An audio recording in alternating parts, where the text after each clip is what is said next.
Praise the Lord, ஹalleluya. அந்த நாளில் நம்ம தியானிக்கவிருக்கிற வசனம் மத்தேயு 6வது அதிகாரம் 21வது வசனம். உங்கள் பொக்கிஷம் எங்கே இருக்கிறதோ அங்கே உங்கள் இருதயம் இருக்கும்.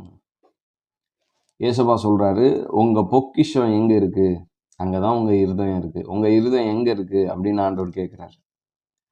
இந்த வசனத்தை படிக்கும்போது எனக்கு ஒரு காரியம் ஞாபகம் வருது. ஒரு பெரிய பாஸ்டர் ஒருத்தர் நல்ல கோட் ஷூட்டு, நல்ல காஸ்ட்லி ஷூ மாட்டிட்டு ஒரு சர்ச்சுக்கு இன்வைட் பண்ணியிருக்காங்க, போகிறாங்க.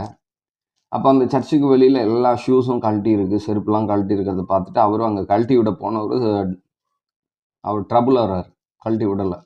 உடனே சர்ச்சுக்குள்ளே போனவர் உடனே என்ன பண்ணுறாருன்னா, சர்ச்சுக்குள்ளே போய் உடனே ரைட்டில் கழட்டி விடுறாரு. கழட்டி விட்டு கேஷுவலாக வரல, அப்பயும் செருப்பை தள்ளி தள்ளி தள்ளி ஷூவை தள்ளி விடுறாரு. ஏன்னா அது காஸ்ட்லி ஷூ, யாரும் இந்த நாயோ இல்லை மனுஷனோ திருடிடக்கூடாதுன்றதுக்காக அவர் பயந்து புல்பிட் மேலே ஏறுறாரு. அப்போ அந்த 3 மணி நேரமும் அவருக்கு அந்த காஸ்ட்லி ஷூ மேலேயே தான் இருதயம் இருக்கும். ஏன்னா ஆண்டவரோட வசனம் பொய்யாவாது. ஒருத்தனுடைய பொக்கிஷம் எங்கே இருக்கிறதோ அங்கே அவனுடைய இருதயம் இருக்கும். ஒரு ஷூக்கே இந்த நிலைமைனா, நம்ம இந்த உலகத்தில் எவ்வளோ சம்பாதிக்கிறோம், அவ்வளோ பொக்கிஷமும் சேர்த்து வைக்கும்போது அப்போ இருதயம் எங்கே இருக்கும்?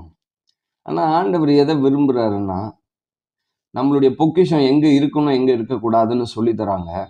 பூமியிலே உங்கள் பொக்கிஷங்களை சேர்த்து வைக்க வேண்டாம், இங்கே பூச்சியும் துருவும் அவைகளை கெடுக்கும், இங்கே திருடரும் கன்னமிட்டு திருடுவார்கள். இங்கே நீ உன் பொக்கிஷத்தை சேர்த்து வச்சேன்னா இங்கே பூச்சி அரிச்சிடும்டா, என்ன பணத்தை செல் அரிச்சு போயிடும், என்னன்னா திருடன் திருடிடுவான், அது உனக்கு டேஞ்சரு. ஆனால் உன் பொக்கிஷத்தை எங்கே சேர்த்து வச்சா அது சேஃப் ஜோனாக இருக்கும் அப்படின்னா, பரலோகத்திலே உங்கள் பொக்கிஷங்களை சேர்த்து வையுங்கள், அங்கே பூச்சியாவது துருவாவது கெடுக்கிறதும் இல்லை, அங்கே திருடர் கண்ணமிட்டு திருடுகிறதும் இல்லை. அப்போ உங்க பொக்கிஷம் பரலோகத்தில் சேர்க்கப்படணும்னு ஆண்டவர் சொல்றாரு. நம்ம ஆண்டவர் இங்க இந்த உலகத்துல ஆசீர்வதிக்கிறாரு, ஆனா பொக்கிஷத்தை எங்க சேர்த்து வைக்கணும்னு ஆண்டவர் கிளியரா சொல்றாரு.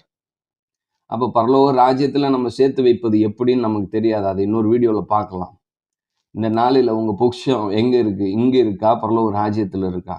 யோசிச்சு பாருங்க. Praise the Lord. ஆமென்.